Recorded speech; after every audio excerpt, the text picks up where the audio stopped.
Hello and welcome to What Are You Saying? #Ways, where we talk about topics in the news as it affects us all. I am Usayuame Saleh, and today Mary and I are in studio doing the ladies' night all by ourselves. How are you, Mary? Very well, very well. I'm okay. I'm stressed to my marrow, but I mean, You look it. Oh, what happened? honestly, I honestly don't know. I feel like it's also mental as well, So there's just a lot going on, and it's end of year, pressure from work to close out on your numbers on a good day, and it's not been a bad month. So I don't know what happened towards the end, but I mean, we'll just You will survive. wade in the water. You will survive. Yeah. How are you? I'm good. You look amazing. Very different. Oh, really? Yeah. Never seen you Really? in this A town in this hall light. different from Balobly. So maybe because we are going on a break. So that next week people should not look for me. Till January. You will not I'm saying it now so that you not say, you people didn't tell us. I need to go on a break. Yeah. I had a very good day. The there's a business network I belong to that Alera introduced me to, Premier Okay. Business Network. Okay. Yeah, so we actually got invited by the French embassy. We'll be visiting France for 1 week. Oh, nice. Yeah. Nice. Yeah. That's actually amazing. Yeah. Nice. I'm liking it. I You know why I like it? Why? I'm not spending a dime to travel. Oh. It's an all expense paid trip. Ooh. So yes. I like it. Interesting. So That's a good one. yeah, it's actually an opportunity for people because we're trying to pivot into tech. Okay. For us at Parallax, so we're trying to start up an academy that will be highly tech driven. Okay. And so a lot of things are going on. So we're excited about the opportunity to go see partnerships and all of those things that is happening in France. So we'll be out for 7 days. Okay. It's a packed itinerary. Interesting. Then I'm going to be speaking at a panel session as well in France. Then I'll be meeting with, they pre-booked different meetings with different investors. So it's a good. No, that's amazing. Yeah. I'm happy for you. I'm really Yeah, I'm so happy. happy. I'm happy. It's Nice. a good time to just End the actually year, trust yeah. God, because this year started off on a very rough note, and I was wondering what's going on. But I think so. It's not that I think. I heard the Holy Spirit talk to me clearly about specific things I should not even attempt to do this year, even though I didn't know when the next project was coming or whatever. But God just specifically told me, don't. And I'm happy I listened because, like you as well, the end of this year has just been amazing stuff going on. I'm wondering, how did I deserve it? And the funny thing, Alero called me on my birthday. That was when they broke the news to me, November 4th, that, oh, you've been selected. I said, oh. So I'm excited. So our visas are out. So we're out on Saturday. Great. Night, yeah, we're going. Nice. So we'll put you people in on social media. No problem. Go and be following We'll view you from there. We'll view you from All there. right. So Amazing. yes, tonight this topic is interesting, but I mean we'll try because it's quite sensitive.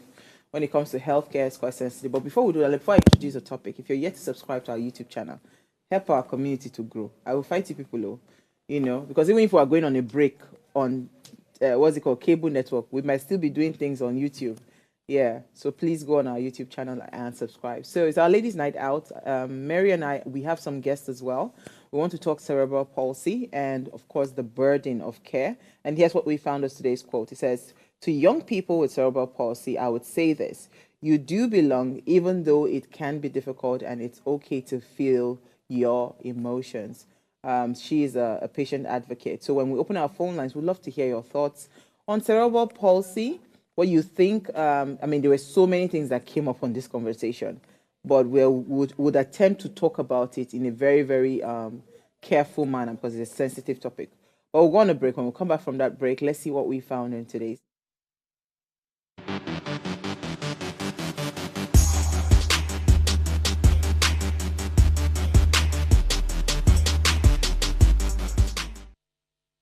All right, thanks for staying with us now. National Family Health History Day is observed on the 28th of November each year, coinciding with Thanksgiving, established by the U.S. Surgeon General in 2004. This day encourages family to discuss and document their health histories during gatherings.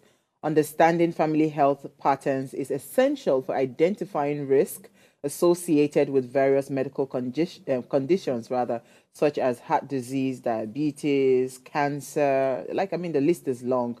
Gathering family health information can lead to proactive health management systems. Families can also engage in meaningful conversations about health issues, create a family health tree, and document significant conditions that may affect future generations. Now, this awareness allows individuals to make informed decisions about screenings and preventive measures based on their family history. I think this is a very, very important day. Very important day because, again,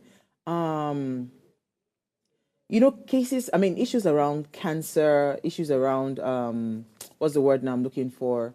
Diabetes, issues around which other disease also, like high blood pressure and all of those things. It can be linked to family history. I hope you know that.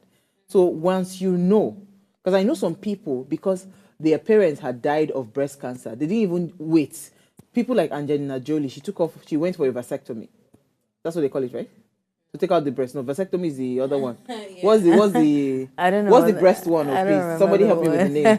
Okay. But it's not vasectomy. Yes, vasectomy is the below for the guy. Yeah, that's like tying the tubes for men. Double something. Are you sure that's not the name? Okay. Well, she took out the tissues, right? Because she knows that she's predisposed to cancer. She took out the tissues. So imagine if you know your family history. If you know that there's history of diabetes, for instance, you would have started certain kinds of health, healthy food, healthy lifestyle, and all of those things. So I think it's a very important day. In case anybody, can do this, it would be nice to have your family history checked out so you know what to look out for. But how It's very easy. So you can, like my grandfather was hypertensive, right? He was okay. I mean, how do you know? I know because I saw him. Okay. Yeah. So that's what I'm saying. The way you can gather your information is questions, talk. Fair. That's why they say you must gather and discuss. You understand? So, for instance, who had cancer? Who did not have cancer? Is there someone that had maybe colon cancer, breast cancer? You just ask about your family history. So you document it, right? And sometimes they say certain things skip certain generations. So even for your children, it's important that you document those kinds of things. Yeah. So Mary, what do you find for us in the news today? Okay. I have a video from Annie, the influencer. Okay, what is Annie telling us? Yeah, he's just ranting about Nigeria, their country. Is the video available? What's even of lawlessness in Nigeria is too much. What's even more annoying is the confidence for the lack of consequence. Like the fact that they know that nothing is going to happen.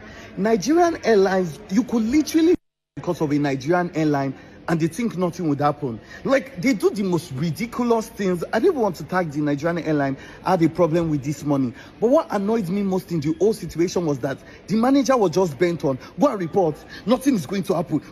And they know, because really nothing is going to happen. You have nobody to. But I'm going to send email. I don't want to tag you yet because I'm waiting for a response. I will collect my money back. I will collect my money back because we can't exist in a society that nothing happens when people do the wrong things. Like no consequence at all.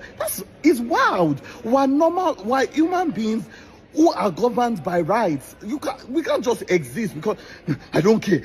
You will care. The level of lawlessness in. So what was this about? There's no exact detail, but I'm guessing that he made a payment for, sometimes if you're trying to book a flight and then maybe the first payment goes and then maybe you have to do another one. And it obviously takes a long time before they do the refund process, and which is very annoying and inconsiderate because take, for instance, if that's the only money that you have or, you're a bit cash constrained or something, and it boils down to nonchalantness as a people in Nigeria. Some of these things, how can you be complaining and the personnel, the manager is basically telling you that you can go ahead and do your worst because he knows that nothing else will be done. And, it cascades down to every other, segments and departments in Nigeria. The banking sector, we lack adequate customer service, and that's because we don't value individuals as customers. No matter how much it is, how you talk to the person, how you communicate matters, even when you know there's nothing you can do. As Lisa was just saying, we apologize, we'll see to it, we apologize, we'll see to it. It's better than just, outrightly telling the client or telling the customer that do your worst, because you need our service, or because we know that you need our services and you wouldn't go elsewhere. I think it's just totally wrong. I don't know when we'll get there in this country, but yeah. Sad. Very sad. But I don't know for so I've said this thing several times, but hey, we've moved on. We've got a ticket, an entire family of 4, many years ago. We're supposed to go to Jos. They sent us an email saying that they had moved the flight. This was not even our problem. They moved flight. We said, oh, unfortunately, this time you have moved the flight, it cannot fit into our schedule. So we had to buy fresh tickets that morning to be able to meet up because we're going for an event. You understand? We had to even now it was supposed to be direct to Jos. We had to do to Abuja. Then we now took a road trip. Till today, we wrote, we did lawyer. Till today, that money was not refunded. So I don't know. Well, because he's Eniola, maybe they may answer him. I don't know. Yeah. Well, I don't know if his leg is that strong, but no. Let's see. He's an influencer. I'm sure if he makes a lot of noise, he gets all his friends that are all influencers. They start to talk bad about. Of course, they will compensate him. These people, they like people that are loud. If you are too quiet, you can't get anything done in Nigeria. So you have to make a lot of noise. And I think some of these people, they already understand this, so that's why they do that. All right, so my story is just to do a follow-up with what had happened with Bishop T.D. Jakes. For those that do not know, he was preaching on Sunday, and he just collapsed. Like, literally, I was watching it. I honestly thought it was his skit, or he was, in that, he's always very dramatic, energetic, and all of that. I was really shocked. Next thing, everybody gathered. No, because even the church did not know. For the long time, the camera guys were on him while he was still talking. It was when the mic dropped and he started sinking into his chair that everybody now rushed and came to him. So he's out of the hospital. Thankfully, he says, he's grateful to everyone that, that we're praying. Because, people had to set up prayer chains, different things. People, and of course, the ones that will still say negative will say negative. So he says in a statement, he says, while he was fortunate not to have suffered a stroke, the incident could have turned out fatal. So he says, I give thanks unto the Lord that I did not have to have a stroke. However, the event could have been fatal if it weren't for God's intervention. Serving God's people is an extraordinary privilege, and Sunday was no exception, as I gave my all in delivering the message God placed on my heart, even when I sensed the weight of my humanity and pushed through. Nonetheless, I am reminded that even the strongest must rely on his strength. So, this just tells us that we need to be very conscious, and we also need to be intentional about paying attention to our health. All right, on that note, we're going to take a break. When we come back from that break, we'll continue the conversation on Cerebral Palsy. Stay with us.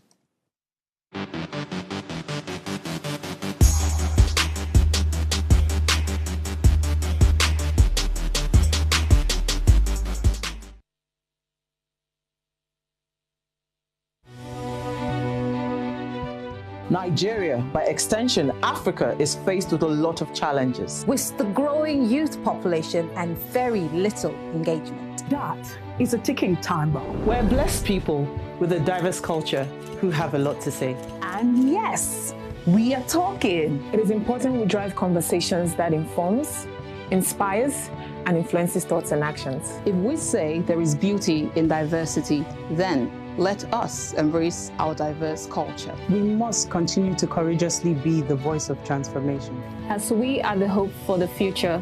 Yesterday's conversation shaped today. What are you saying to shape your tomorrow? We know you have a lot to say, and we are here to hear you.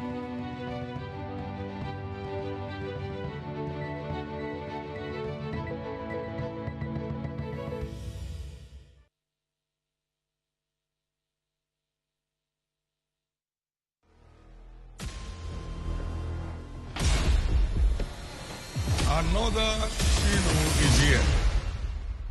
God's agenda for 2024 is wisdom. Wisdom is the principal thing that makes things work. Everybody needs the oil of wisdom. The challenges are changing dimensions. So the wisdom to deal with them must keep changing dimensions. It's time to get wiser. God terminated 8 years barrenness in this exalted altar. I get back to a set of twin baby boys at 50 years after 17 and a half years. Lord, I need the baptism of this ever-winning wisdom. Shiloh 2024 is December 10 to 15. Thank you, Jesus. Amen.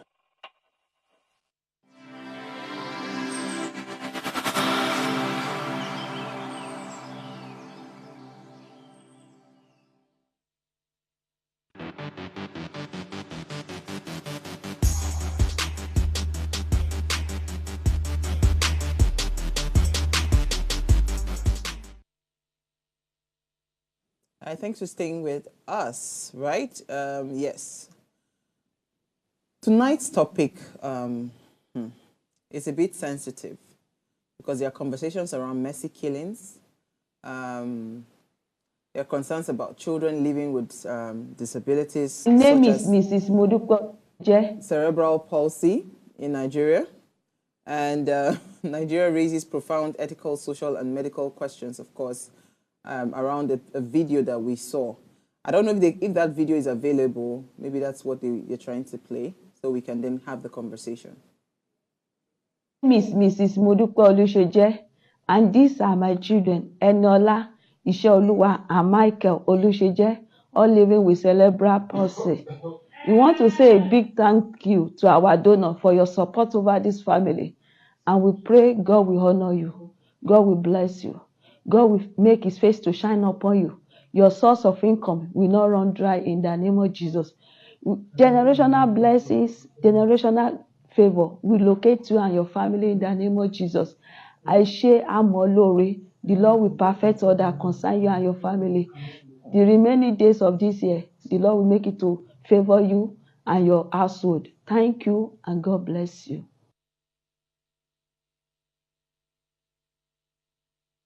So this video sparked up a lot of conversation and controversy on social media, right? So tonight we just want to examine the prevalence of cerebral palsy, its causes, treatment options. I mean, the stigma that families are being faced, that have children living with cerebral palsy, and the conversations around messy death. Because again, there were some questions that came up, about, why don't you just, there are some people that you can't cope anymore. You just tell the doctors, please, take them out nicely. I know they do that a lot abroad and all of that. So those are the conversations. So joining us virtually is Ololade. Okay, she's a talented broadcast journalist and also a content creator.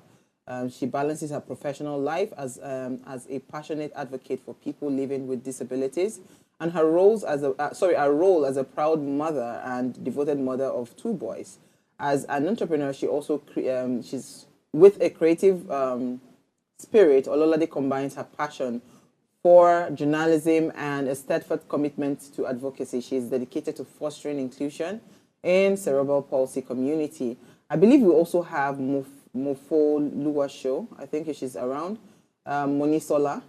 Okay, yeah, Monisola. She's the CEO of Super Parent Foundation, a Lagos-based lawyer. She's also a passionate advocate for individuals living with disabilities and the vulnerable group, holding degrees from the University of Lagos. She founded Super Parents Foundation to support children living with disabilities and their families. Good evening, ladies. Thank you so much for joining us this evening. Hello? Can you hear me? Yes. Good evening. Okay. Ololade, I believe you're the only one here with us. Thank you so much. First of all, did you see this particular video that we just played? And, did you follow, did you monitor what had gone on social media around this particular case? Well, I saw the video just now, and I can say that I've not seen it on social media, but then I know this woman. I've seen I saw on social media say like a year ago, and I decided to follow up her story as to what really caused having 3 children living with cerebral palsy. So do you mind sharing your discoveries with us? You know, because you know a lot of backlash she got on social media saying that it is unfair for you to put the burden of these children. First of all, is a thing if you have one child, you then went on to have a second child, and you still went on to have a third child. But some people would argue that, I mean, she is only trying to be hopeful that the other children that would come after the first one would not be children that would have this condition, right? But some are saying that it is very insensitive of her. You know, how can you, because you think you can just go to the public and be asking people to support you and give you money and all of that. So the conversations around messy death then came up. Conversations around, let the children go.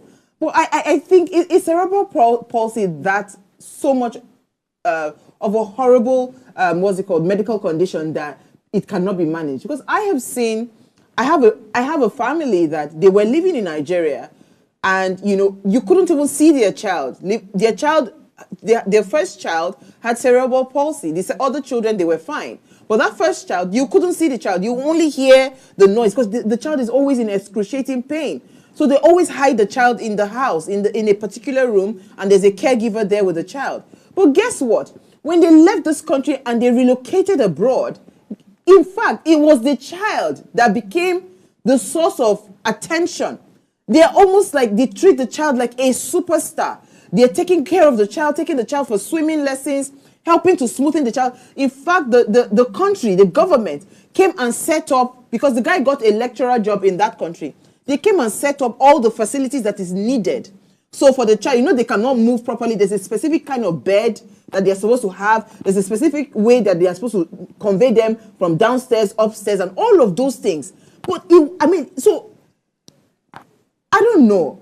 Because we make it look like certain kinds of conditions are just, it is on whatever. It cannot be, you cannot be managed.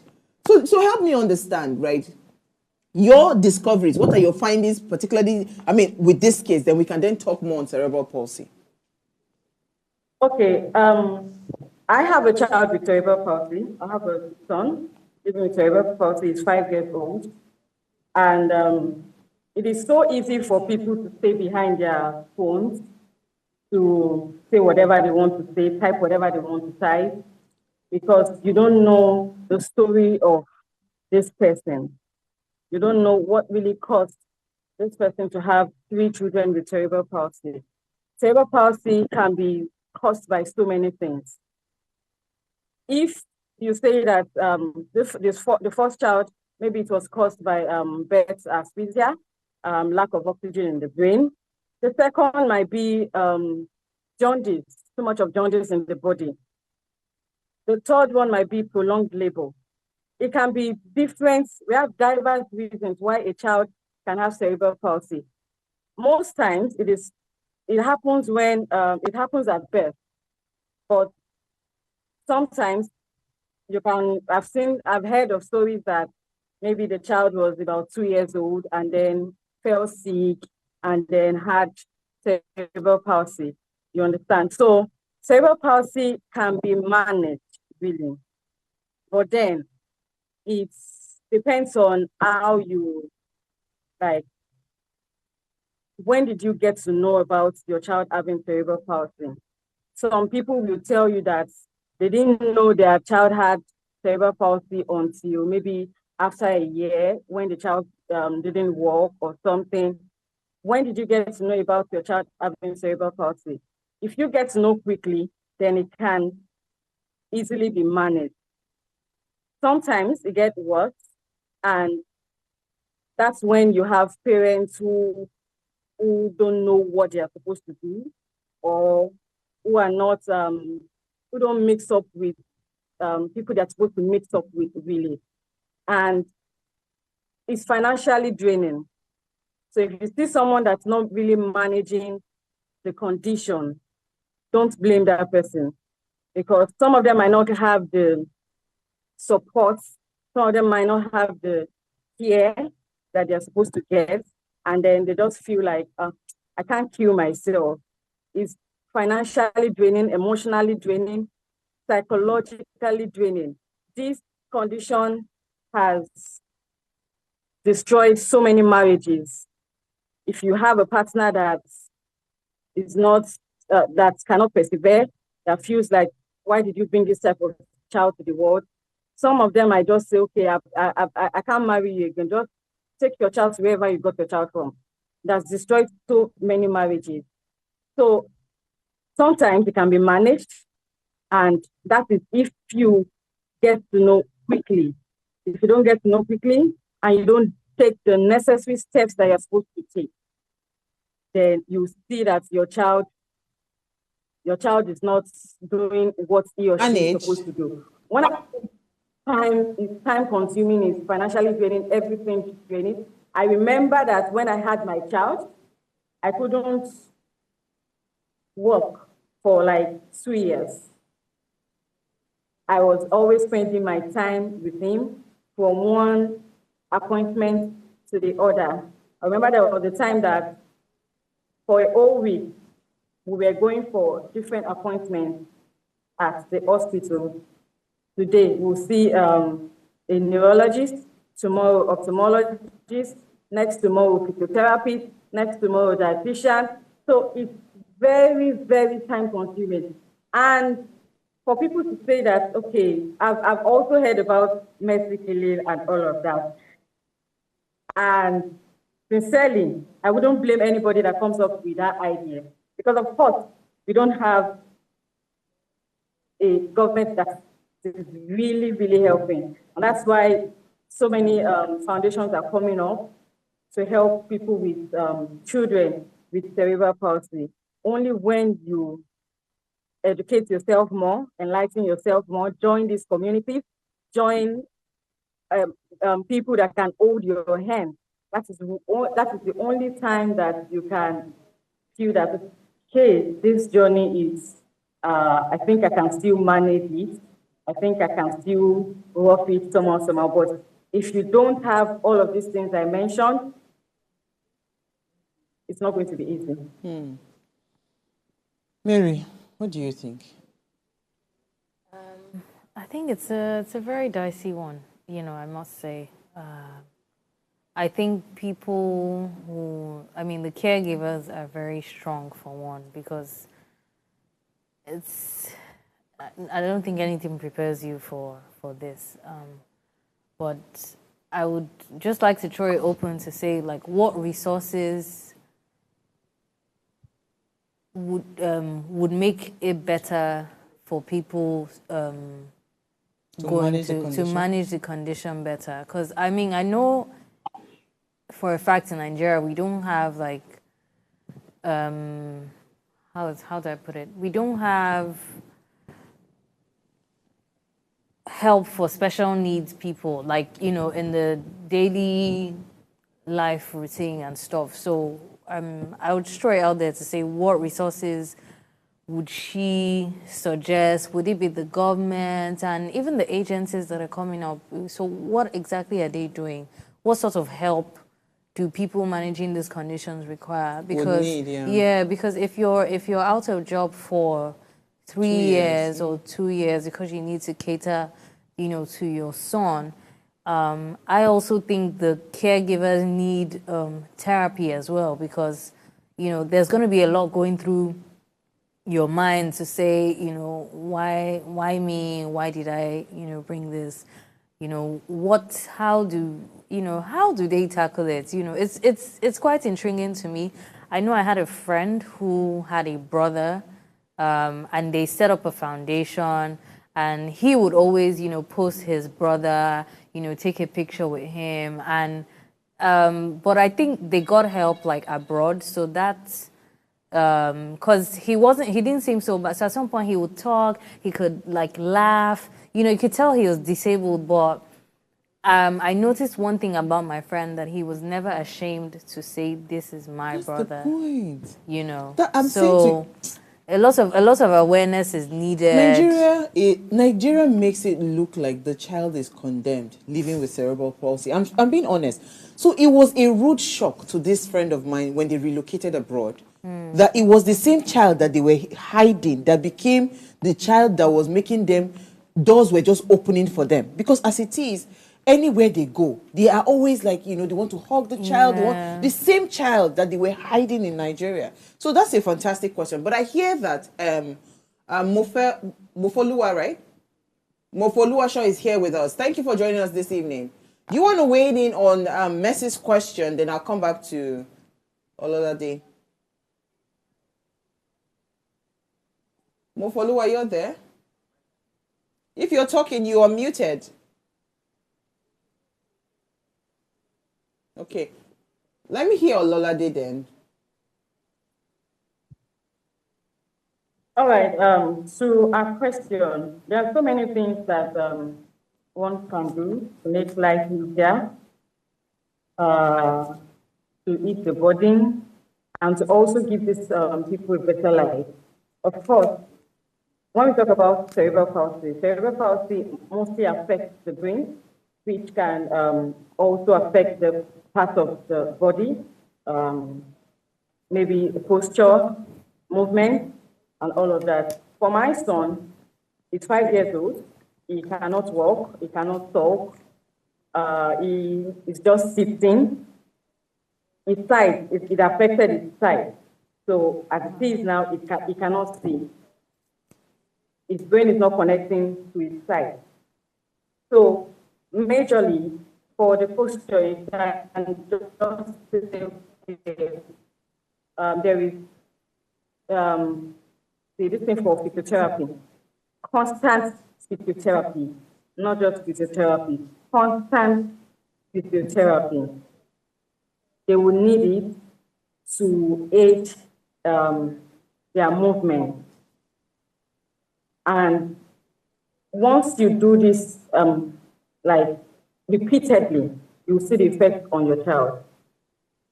There is therapy. If your child has issues with the eye, of course, you can go to the ophthalmologist to check. They'll tell you the necessary things to do. Feeding, sometimes it affects the way they swallow. My son does not eat like the way we do. I have to blend everything he consumes, blend everything. So if you want your child to get the nutrition, the necessary nutrition, you have to go through that process, blend everything. It's enough that they have cerebral palsy. You can't just abandon them. One thing I tell myself is, my child has cerebral palsy, but I want people to see him and be able to carry him. I want people to see him and tell me that, wow, I love your child's skin. I want people to see him and tell me that your child's skin is glowing, irrespective of its condition. So those are the things that you do. Therapy is there, occupational therapy is there, speech therapy is there for a child that cannot talk. Once you do these things regularly, you see that there will be improvement in your child. But then, if you ignore all of these things, you definitely get results. If you don't put anything, definitely you get zero results. I think, Ololade, you are actually hitting the nail on the head, because again, my experience with this couple that I'm talking about, they always had a physiotherapist coming into the house. So it was when they're doing all that body massage and all of that, that the child, you'd be hearing the child screaming, because it can be painful. So that now brings me to the question around how well are we medically equipped to take care of these children. But you know what, we'll take a break. When we come back from that break, I believe Mofoluwasho is there now, and we'll continue the conversation. Stay with us.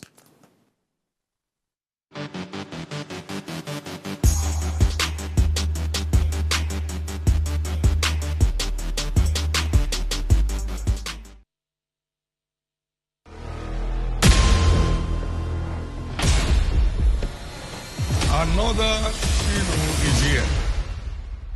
God's agenda for 2024 is wisdom. Wisdom is the principal thing that makes things work. Everybody needs the oil of wisdom. The challenges are changing dimensions. So the wisdom to deal with them must keep changing dimensions. It's time to get wiser. God terminated 8 years barrenness in this exalted altar. I get back to a set of twin baby boys at 50 years after 17 and a half years. Lord, I need the baptism of this ever-winning wisdom. Shiloh 2024 is December 10 to 15. Thank you, Jesus. Amen.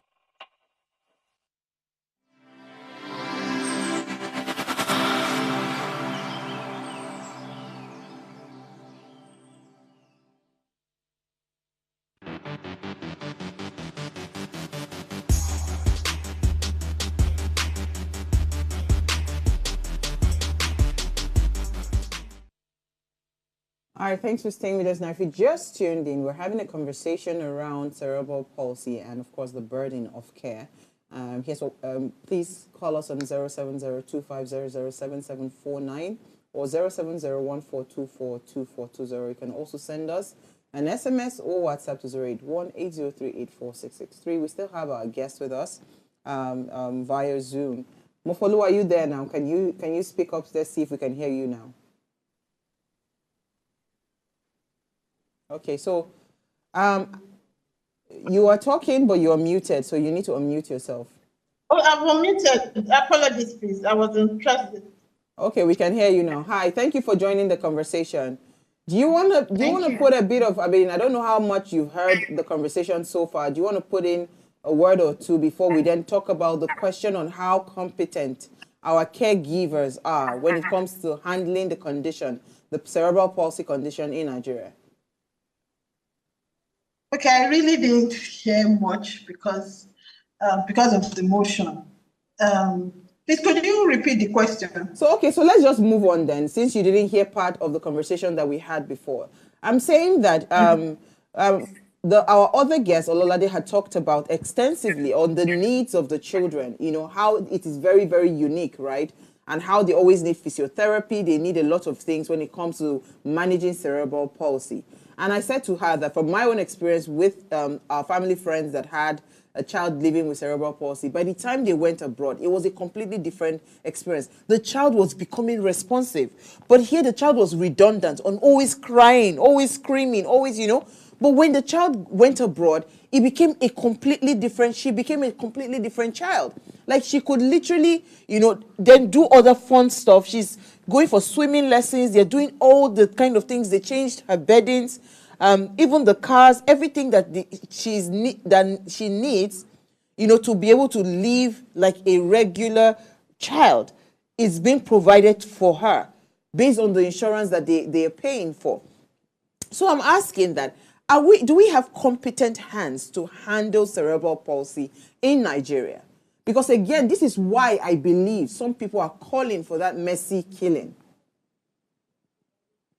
We do have competent hands. All boils down to the funding. For management of any form of disability, including cerebral palsy, is quite expensive. So if you need something extensive, something comprehensive, it's quite expensive, really.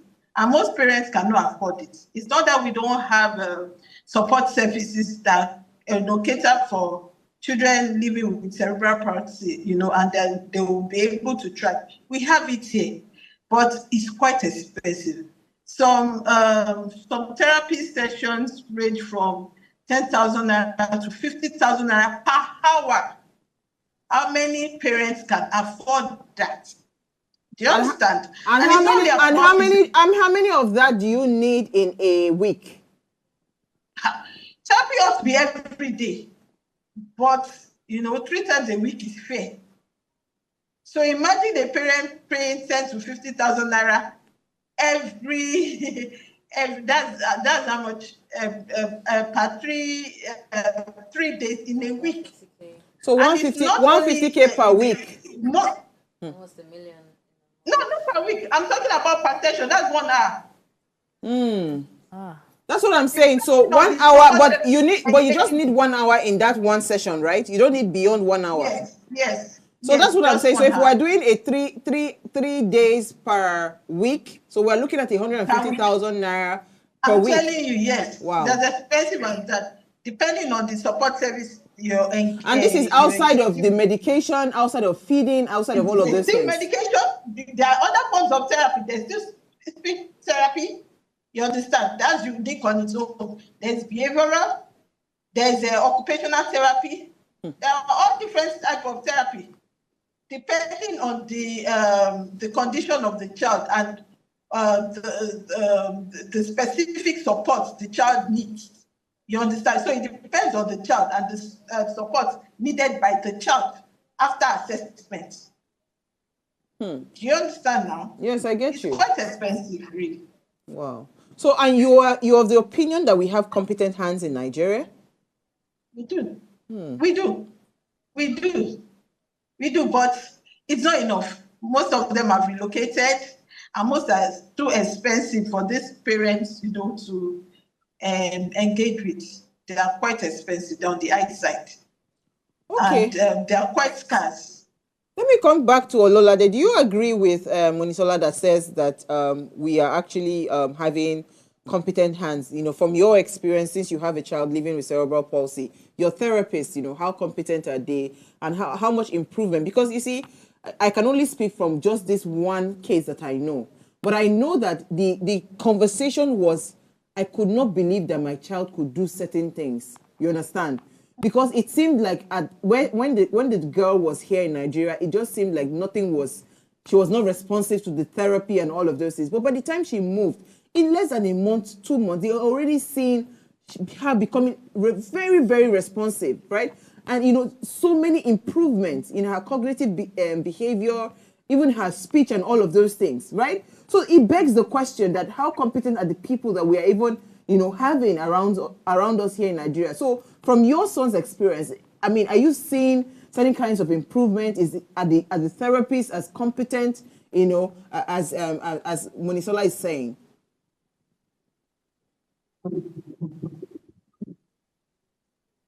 Yeah, she's right.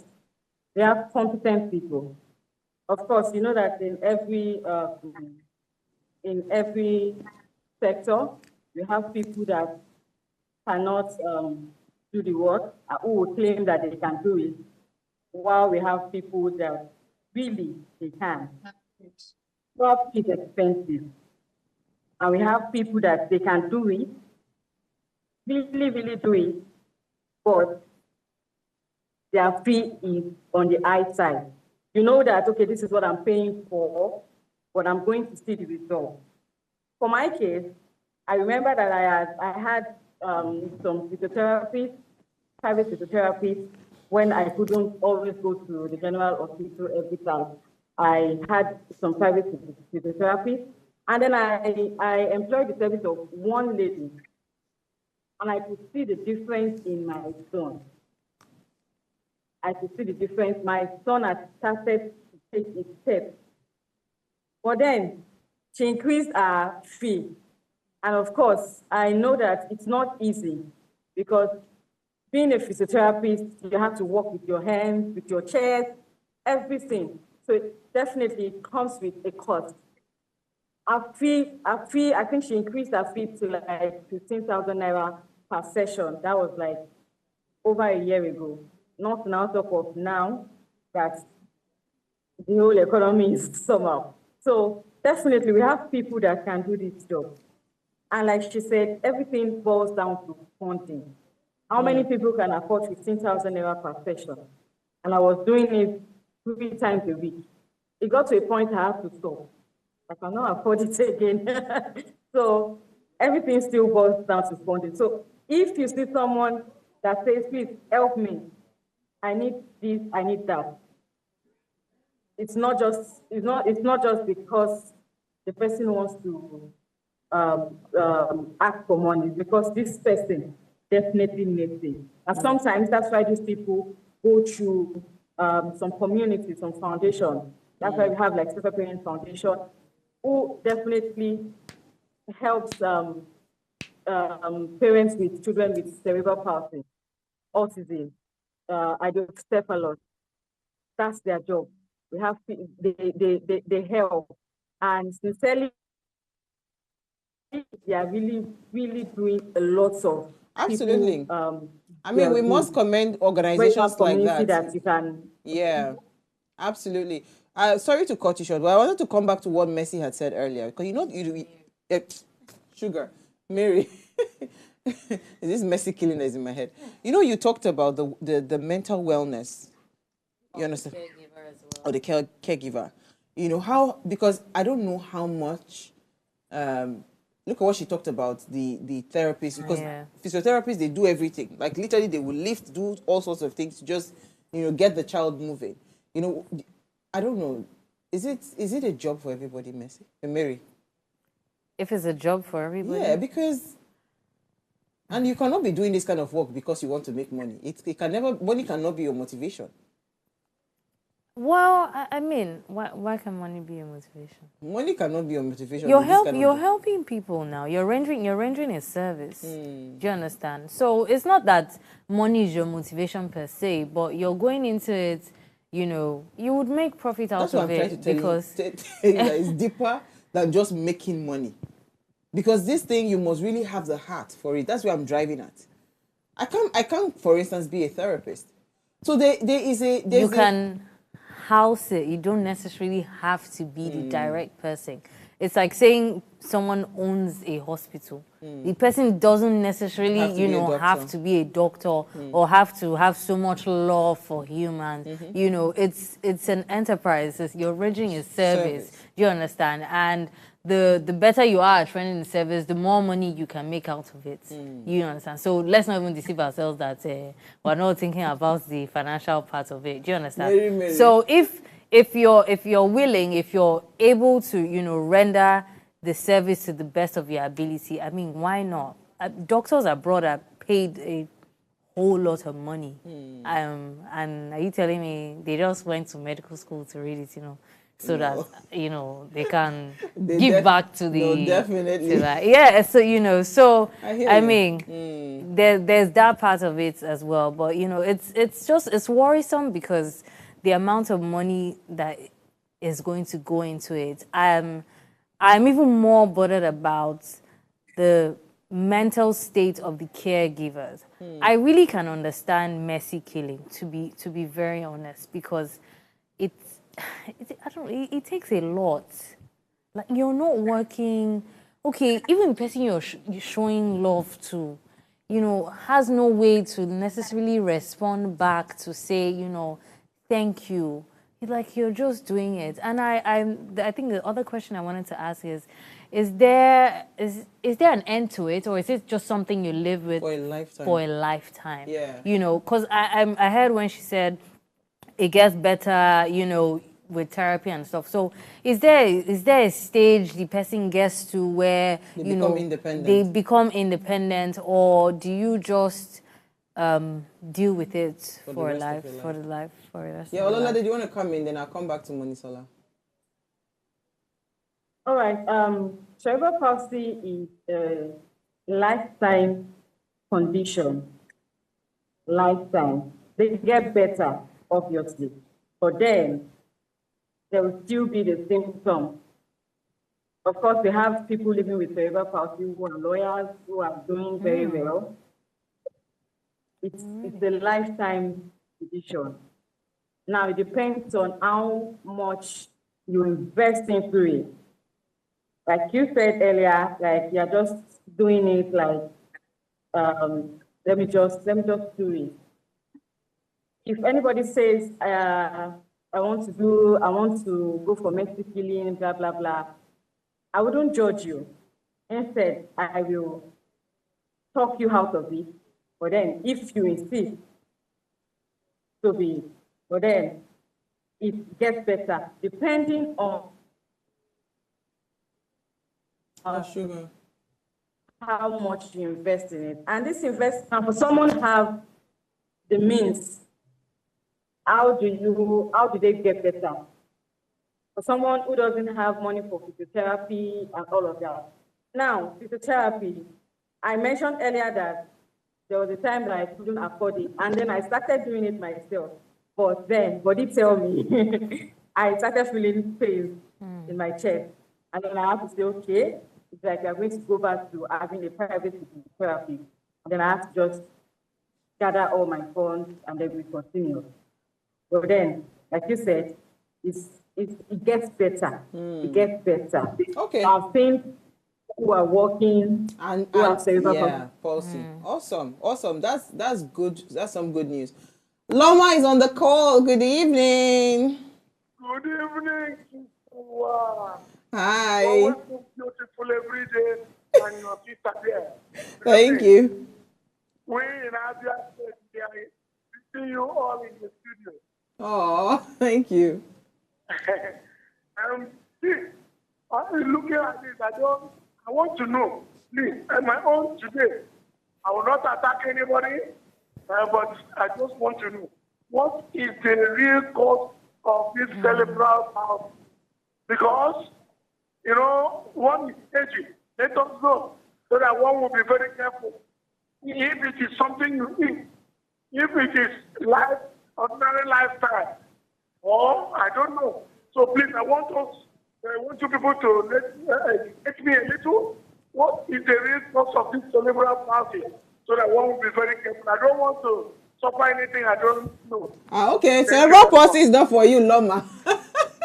It's actually for children. So some children are born with certain conditions. I'm wondering why our producers did not bring out pictures to show what a cerebral palsy child looks like. But it's usually for children. Some of them are born in that condition. Some can't walk, like Ololade had earlier explained. Some can't feed, and she even talked about some people it might be as a result of birth. You know, when they're being brought out from the womb, something might just happen. Like different things can cause cerebral palsy. So it's not for adults. So Loma, you're safe.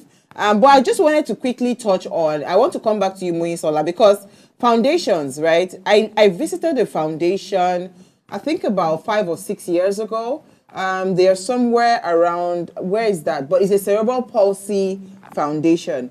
And because of the condition of those children, a lot of people, because so I went through my church Daystar, because it's part of what we do when we go through the Bible school. And so at 300 level, we have to visit an orphanage or something. So it was that orphanage we visited. And it's all the children, they are all cerebral palsy, children living with cerebral palsy.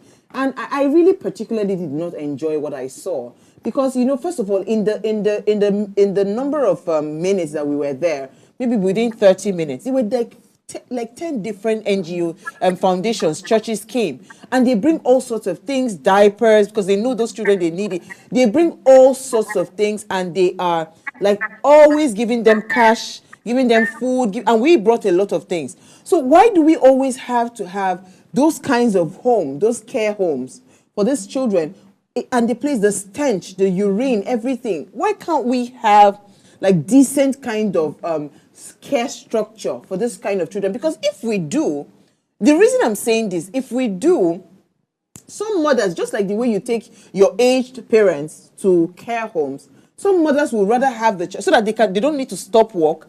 They pay for a proper, caregiver, and the parent can still be going to work, and they're able to pay. Then they come visiting maybe every day, or or as the time permits them.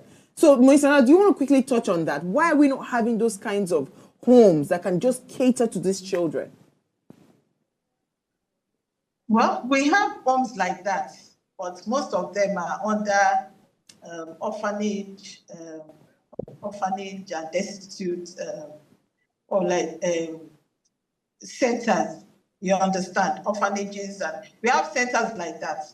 But it still boils down to money. Funding, yeah. If you want a well-equipped center, you know, for children with disabilities to be placed in homes like that, it's money. It's expensive. You understand? It's expensive. Okay. Some run into 200 to 500,000 to even 1 million per month. Per month, yeah. Yes. But Ololade, Somebody. yeah, go ahead. Sorry, quickly. We have like 10 seconds left. You want to quickly wrap up? Okay, we have boarding facilities too for children with living with disabilities, but they're still expensive. They are not affordable for the masses. So that means the government must really step in to kind of like, yes, this is what we need subsidy for. But Ololade, would you be open to a structure like that quickly for your son? If you know that this child will be given adequate care like you would you be open to that option? So at least you're able to still focus on work, make money, take care of the child, visit the child. Would you be open to those kind of arrangements?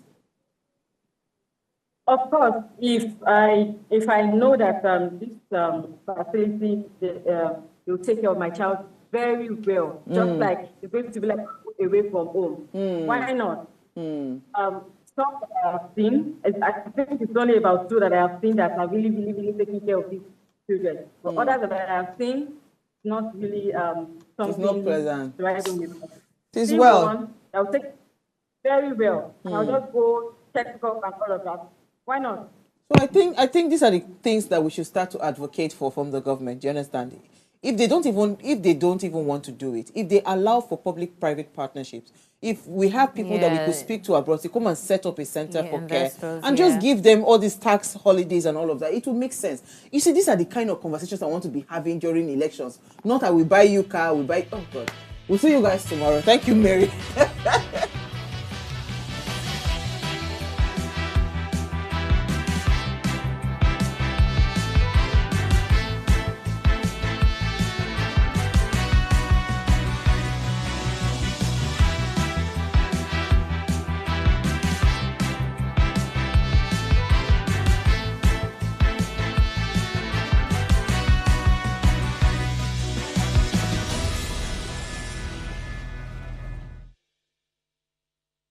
Hey guys, it's Oluchi for Ways Breakfast. Thanks for always tuning in. Our research has shown that you're probably not subscribed to our channel. What are you waiting for? Make sure you hit that subscribe button below so you never miss out on our latest content and stay in the loop with all things Ways. If the channel grows, it means more great content for you guys. So hit that subscribe button now.